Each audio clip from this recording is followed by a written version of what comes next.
வசந்தம் வேண்டும், செல்வம் வேண்டும், தனமும் பணமும் பெருக வேண்டும் என்று நினைக்கிறீர்களா? அப்படின்னா வசந்தம்னு கமெண்ட் பாக்ஸில் மென்ஷன் பண்ணி லைக் பண்ணி ஷேர் பண்ணி சப்ஸ்கிரைப் பண்ணிட்டு இந்த பதிவை பாருங்க. மார்ச் 19 இருந்து மார்ச் 27 வரைக்கும் வசந்த நவராத்திரி, இதை வராகி நவராத்திரி என்றும் சொல்வார்கள். ஆண்டுக்கு 12 நவராத்திரிகள் வருகிறது. தீபாவளிக்கு முன்னாடி வரக்கூடிய நவராத்திரியைத்தான் நிறைய பேருக்கு தெரியும். கோயில்களிலும் வீடுகளிலும் மிக பிரம்மாண்டமாக கொண்டாடுவார்கள். ஆனால் வசந்த காலத்திற்கு பிறகு, அறுவடைக்கு பிறகு தெய்வத்திற்கு நன்றி தெரிவிப்பதற்காகவும் சத்ரு சம்காரம் செய்த தாயை நன்றி தெரிவித்து எங்கள் குடும்பத்தில் இருக்கக்கூடிய பண கஷ்டம், கடன் கஷ்டம், நோய் கஷ்டம், எதிர்மறை கஷ்டங்களையும் நீ சத்ரு சம்காரம் செய்து எங்கள் வாழ்வில் வளத்தை தா என்று கொண்டாடக்கூடிய ஒரு தெய்வீகமான நாள்தான் இந்த 9 நாட்கள். நவராத்திரியை பொறுத்தளவுக்கு மகாலட்சுமியையும் சரஸ்வதியையும் துர்க்கையும் நாம் வழிபடுவோம். வசந்த நவராத்திரியை பொறுத்தளவுக்கு லலிதா பரமேஸ்வரி தாயை 9 நாளும் நாம் வீட்டில் ஒரு சிறு கும்பத்தில் வைத்து தாயை அழைத்து எங்கள் வீட்டில் நிறைந்திருங்கள், நினைத்திருங்கள், சகல செல்வங்களையும் வாரி வழங்குங்கள் என்று வழிபட வேண்டிய ஒரு தெய்வீகமான ஒரு நன்னாள்.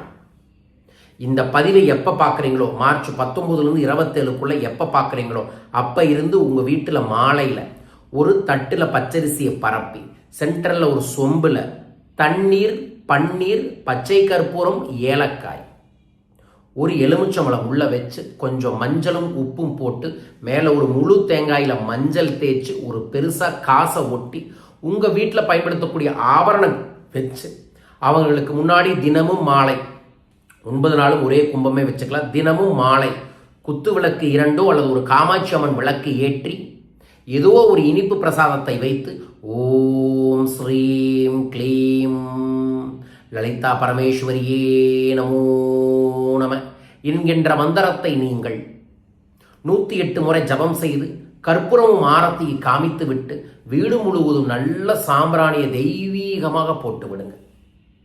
நீங்கள் சொன்ன மந்திரம் ஒரு சூட்சமமான ஒளியாகவும் இந்த சாம்பிராணி சூட்சமமாக ஒரு தெய்வீக ஆற்றலையும் கொடுத்து உங்களுக்கே தெரியாமல் உங்கள் வீட்டில் இருக்கக்கூடிய பல்வேறு விதமான கஷ்டங்களையும், நஷ்டங்களையும், கடன்களையும், பணத்தடையும் சரி செய்யும்.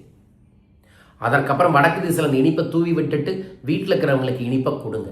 முடிஞ்சால் தினமும் ஏதோ ஒரு இனிப்பை வீட்டில் செய்து இந்த வழிபாட்டை செய்வதன் மூலமாக வளமும் நலமும் பெருக்கும். இதோட சேர்ந்து மகாலட்சுமி அஷ்டகத்தை சொல்வது ரொம்ப ரொம்ப நல்லது. பயன்படுத்தி பாருங்கள், வளம் நிச்சயமாக கிடைக்கும். இந்த நாட்களே தெய்வத்தை, செல்வத்தை நோக்கி என்னை செழிப்பாய் ஆக்கித்தா தாயே என்று வேண்டக்கூடிய நாட்கள். வேண்டுங்கள், வேண்டியதை தருவாள் லலிதா பரமேஸ்வரி. உங்களுக்கு தர வேண்டுமென நானும் பிரார்த்திக்கின்றேன். வாழ்க, பயன்படுத்தி வளம் பெறுங்கள். 9 நாள் கழிச்சு அந்த கும்பத்தில் இருக்கக்கூடிய தீர்த்தத்தை வீடு முழுவதும் தெளித்து விடுங்கள். துளசி செடியில் விடுங்க. அற்புதமும் தெய்வமும் உங்கள் வீட்டில் நிறைந்திருக்கும், நிலைத்திருக்க வேண்டுமென பிரார்த்திக்கின்றேன். வாழ்க. ஒவ்வொரு நாளும் இந்த தாயோட வெவ்வேறு விதமான சூட்சமான வடிவத்தையும் மந்திரத்தையும் நான் அடுத்தடுத்த நாளில் உங்களுக்கு பதிவு செய்கிறேன். காத்திருங்கள், பயன்படுத்திக் கொள்ளுங்கள். வரும் ஞாயிற்றுக்கிழமை மதுரை வர இருக்கின்றேன். மதுரை அன்பர்கள், நண்பர்கள் என்னை தனிப்பட்ட முறையில் சந்திக்க கொங்கண சித்தரின் கல்பத்தரு பயிற்சியில் கலந்து கொள்ள கீழக்கக்கூடிய தொலைபேசி எண்ணில் தொடர்பு கொள்ளுங்கள். குருவருள் பெற, குலதெய்வ வசியம் ஏற்பட, வீட்டில் உண்மையாய் நேர்மையாய் உழைத்த உழைப்பின் மூலமாக செல்வ செழிப்பில் பெரிய அளவில் வெற்றி பெற கல்பத்தரு பயிற்சி உங்களை வழிநடத்தும். குரு தீட்சை, குபேர தீட்சையுடன் கொங்கண சித்தரின் கல்பத்தரு மார்ச் 22 மதுரையிலும் மார்ச் 29 கோயம்புத்தூரிலும் நடைபெற இருக்கின்றது. கலந்து கொண்டு வளம் பெறுங்கள். ஏப்ரல் 1 பங்குனி உத்தரத்தை முன்னிட்டு சிறப்பு வேல் தந்திர பூஜை, அதோடு சேர்ந்து தெய்வீகமான சத்யநாராயண பூஜையும் செய்து திருச்செந்தூர் முருகனின் ஒரு தெய்வீகமான சத்ரு சம்கார மேடையை பூஜையில் வைத்து அனைவருக்கும் தர இருக்கின்றோம். உங்கள் பேரையும் சங்கல்பம் செய்யுங்கள். ஏப்ரல் 5 இலங்கை வர இருக்கின்றேன். இலங்கை அன்பர்கள், நண்பர்கள் என்னை சந்திக்க பயிற்சி வகுப்பில் கலந்து கொள்ள கீழக்கக்கூடிய தொலைபேசியில் தொடர்பு கொள்ளுங்கள். மீண்டும் ஒரு அற்புத ஆனந்த பதிவில் உங்களை சந்திக்கின்றேன். வாழ்க வையகம், வாழ்க பணமுடன். நன்றிகள் கோடி.